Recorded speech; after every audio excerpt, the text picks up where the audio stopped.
Alami abrasi sedalam 2 meter sejak 5 tahun lalu, jalan penghubung Provinsi Aceh dan Sumatera Utara belum dibangun oleh pemerintah hingga saat ini. Kondisi ini sangat berbahaya dan mengancam nyawa pengendara yang melintas.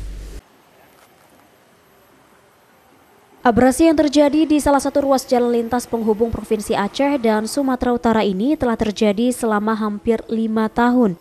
Di mana abrasi ini mengakibatkan amblasnya setengah badan jalan sedalam 2 meter dengan panjang 50 meter.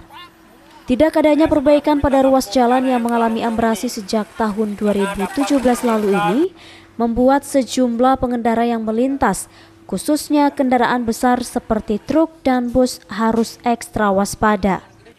Kondisi jalan yang dapat membahayakan para pengguna jalan ini semakin diperparah dengan minimnya penerangan pada malam hari, di mana dalam kurun waktu 5 tahun sudah beberapa kali terjadi kecelakaan kendaraan yang jatuh di lokasi.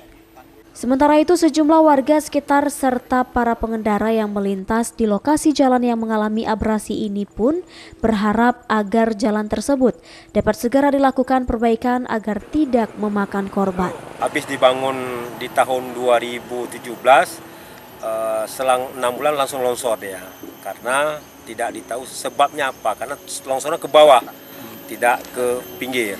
Nah, saya hari ini meminta kepada pemerintah daerah atau provinsi untuk dapat memperbaiki jalan ini, karena ini jalan banyak diakses oleh dari Sumatera Utara dan Kabupaten Aceh Miang.